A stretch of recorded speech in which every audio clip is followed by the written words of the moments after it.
Wyoming Territory, June 1883. The wind howled low through the pine brakes as the sun dropped behind the Tetons, and in the wide amber light of dusk, 3 women in wedding dresses trudged up a dirt track, mud on their hems, hearts cracked open, each heading nowhere but all toward the same barn. Cora Kinsley's veil tore free in the wind. She let it go.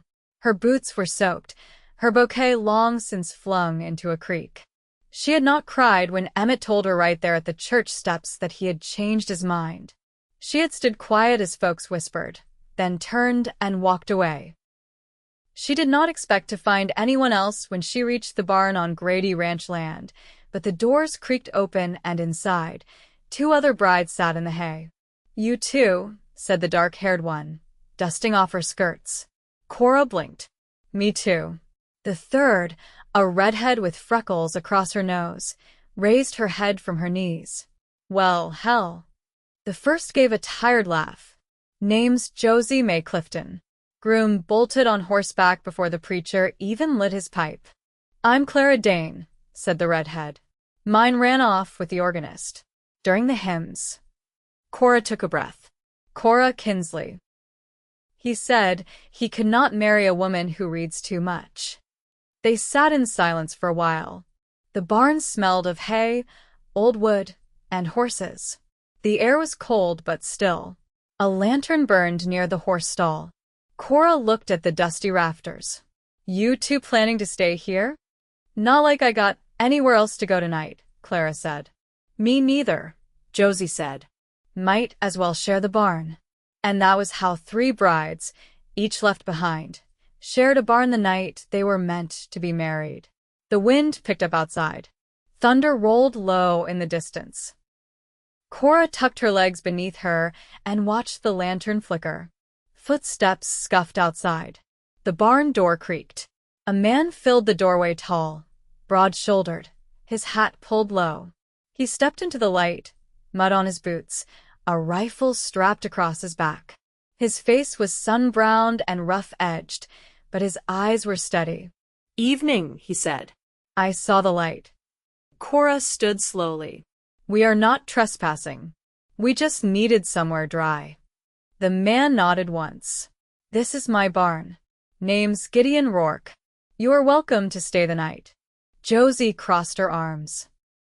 "You just letting 3 women you do not know sleep in your barn?" "I reckon 3 brides in white dresses are not much threat to me," Gideon said. "And you all look like you've been dragged backward through the worst kind of day." Clara wiped her eyes. "That is putting it kindly." Gideon stepped further in, set the rifle down, and pulled off his hat.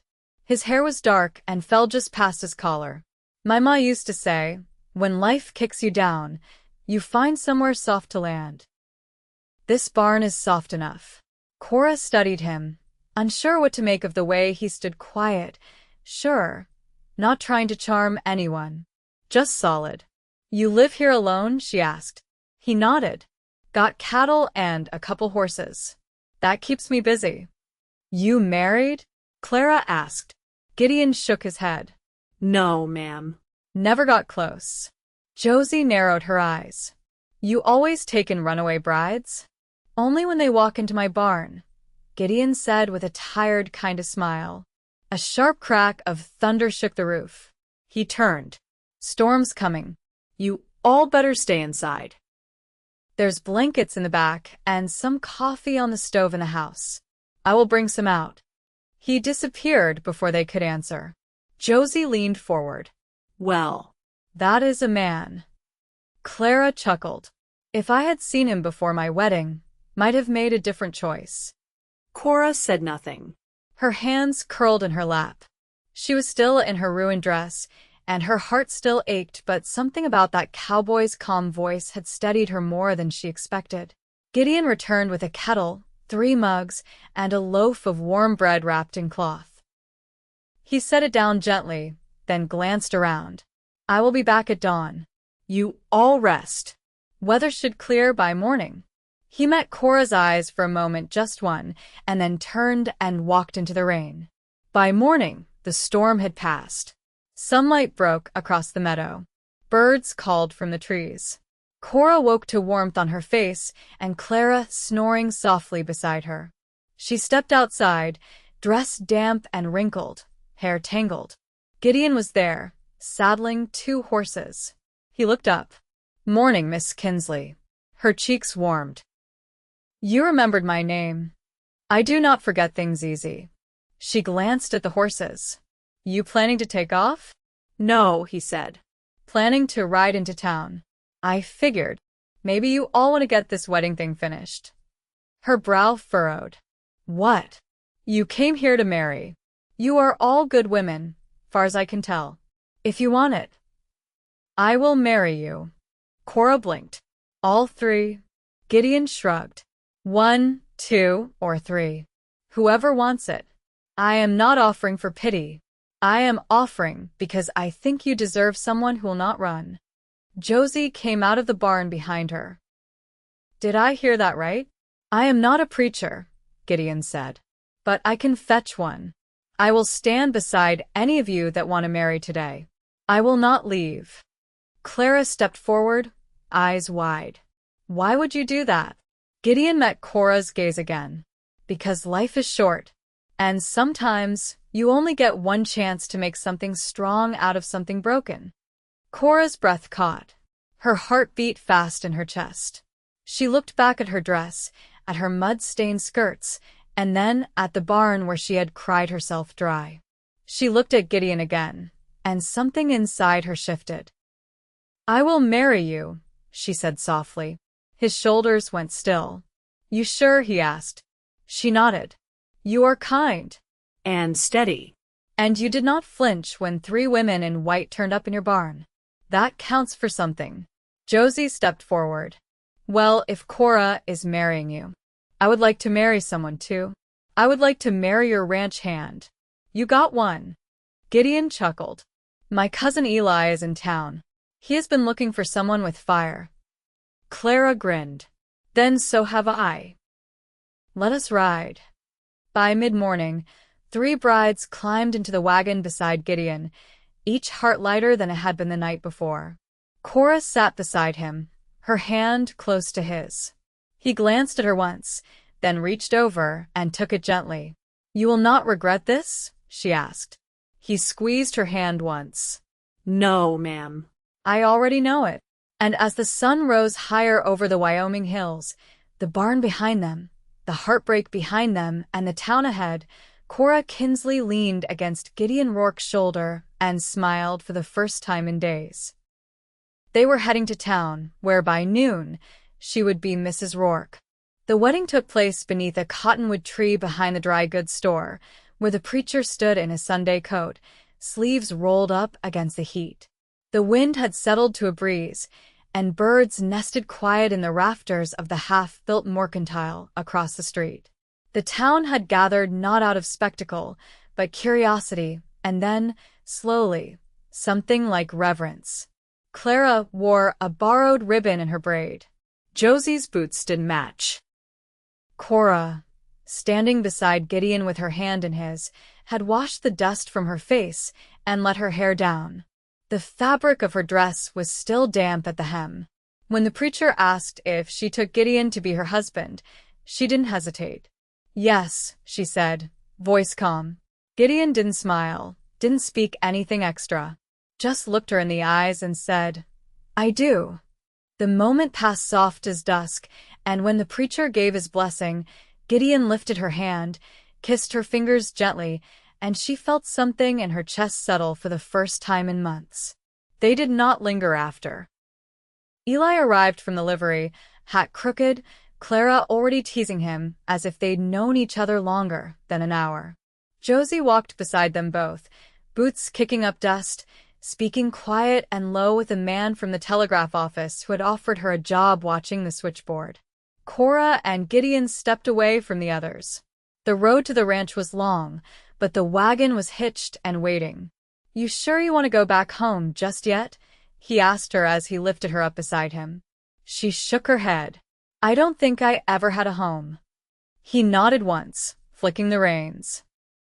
The wheels turned slow over the packed earth. Nothing rushed. They passed the old church. The steps were empty. No flowers.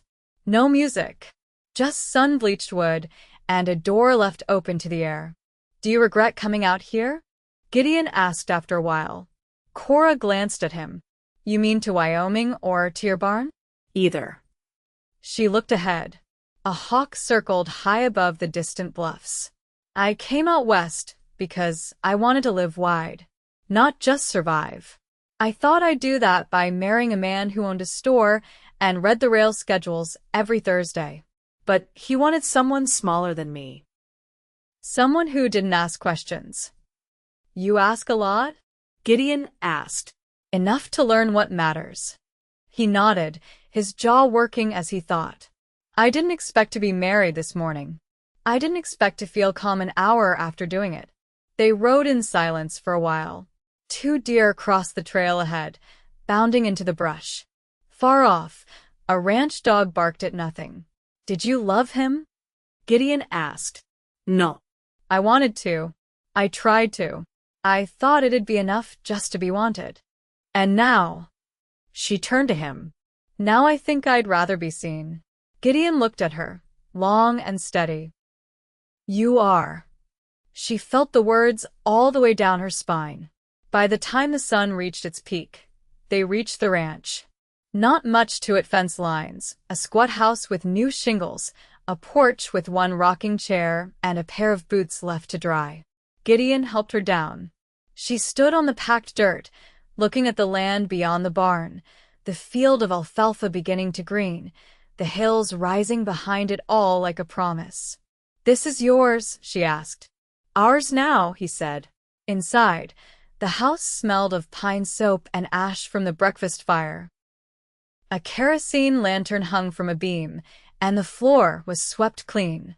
A book sat open on the table, pages marked with a nail used as a bookmark. "You read?" she asked, surprised. Some. "Eli says I do it slow." "Slow's better than never." He watched her set her bag down, eyes following her hands. "I can give you the front room," he said. "It's got windows on both sides and a desk." "I'd rather sleep beside you."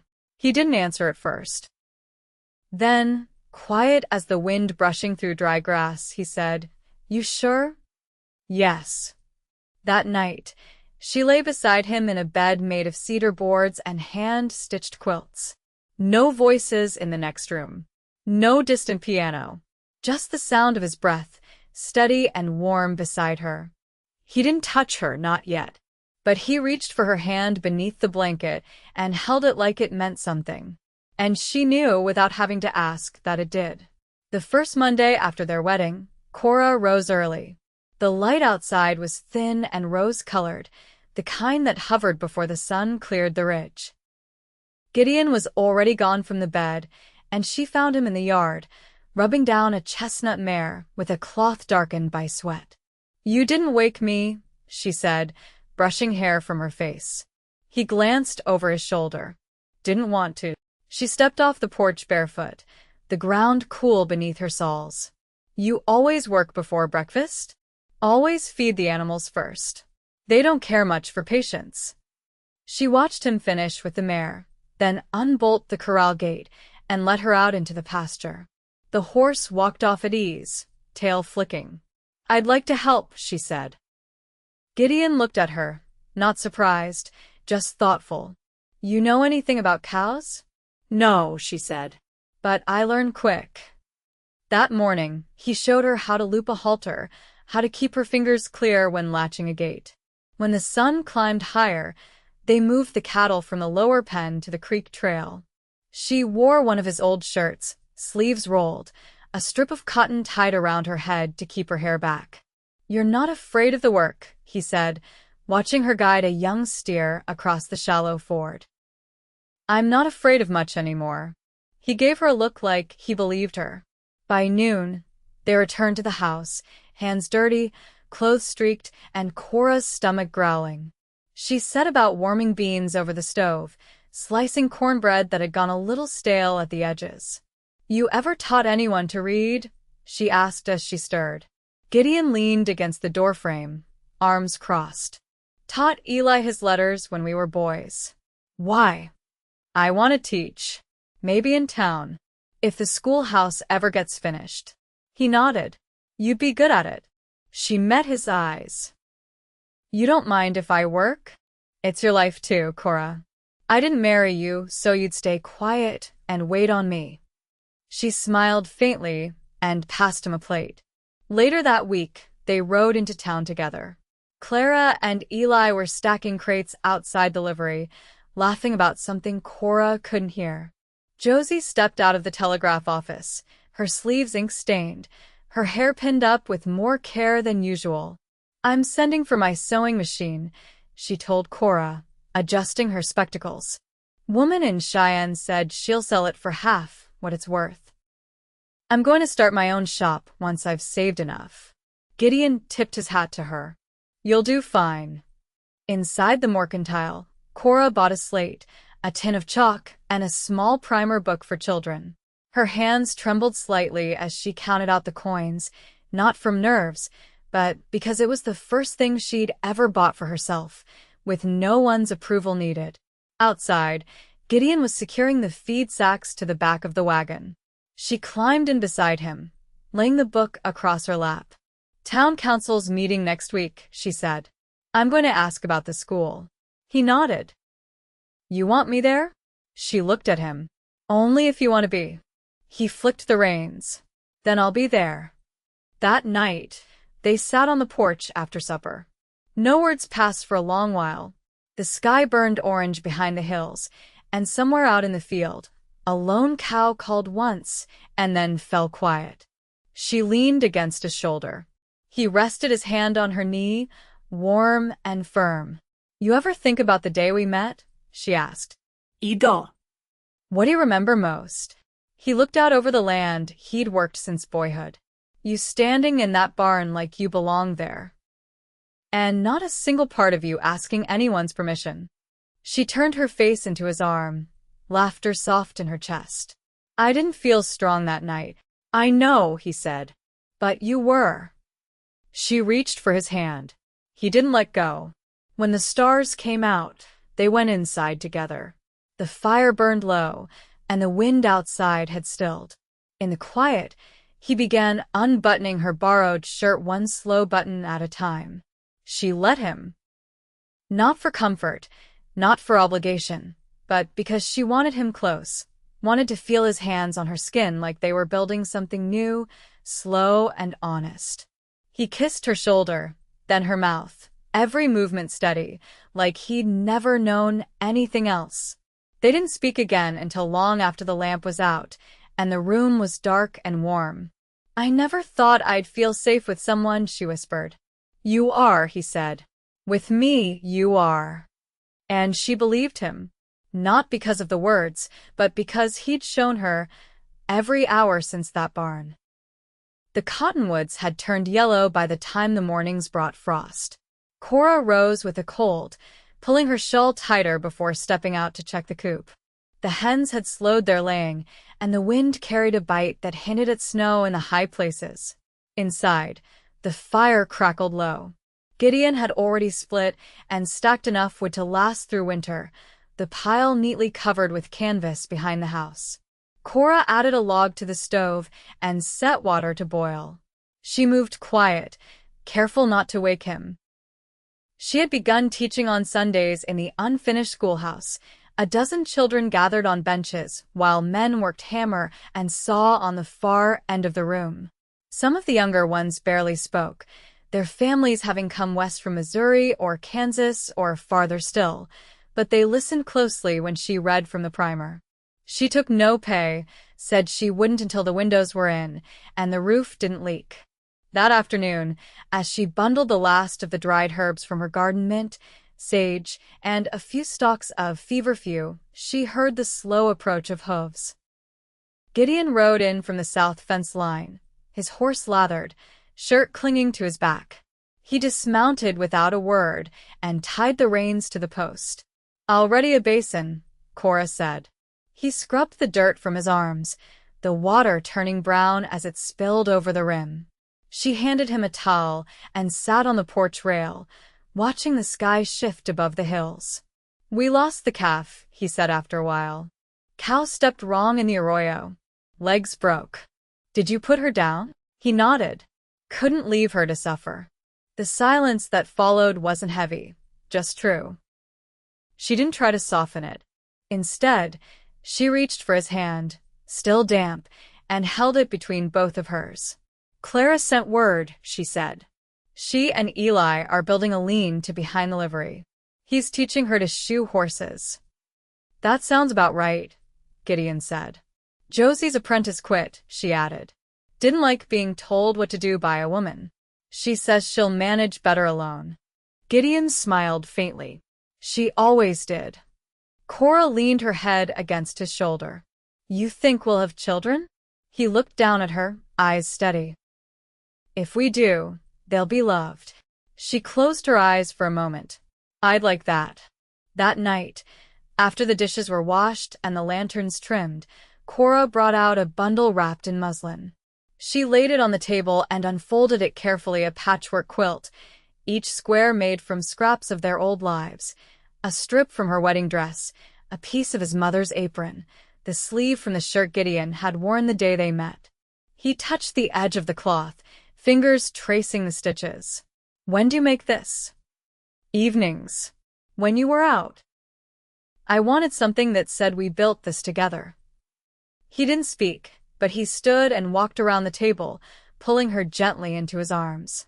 His hand rested at the small of her back, steady and firm. "Say you'll stay," he whispered. She looked up at him. "I already did." But she said it again anyway, just above a whisper. "I'll stay." They laid the quilt on their bed and slept beneath it that night, wrapped in the warmth of all they had made from the pieces they'd carried in. And outside, the first snow began to fall, quiet and sure, blanketing the land that now belonged to them both. The last of the potatoes were pulled from the ground before the frost could harden the earth. Cora moved with practiced rhythm, dirt under her fingernails, her breath visible in the morning chill. She worked beside Gideon, neither of them speaking, but their movements matched, as if the days had slowly taught them how to read each other without needing words. After the root cellar was packed, they walked back to the house together, their boots leaving twin tracks in the damp soil. Gideon carried the basket. Cora reached for the door latch before he could. "I'm not made of glass," she said. "I know," he replied, "but I like taking care of things that matter." Inside, the warmth from the stove met them like a held breath.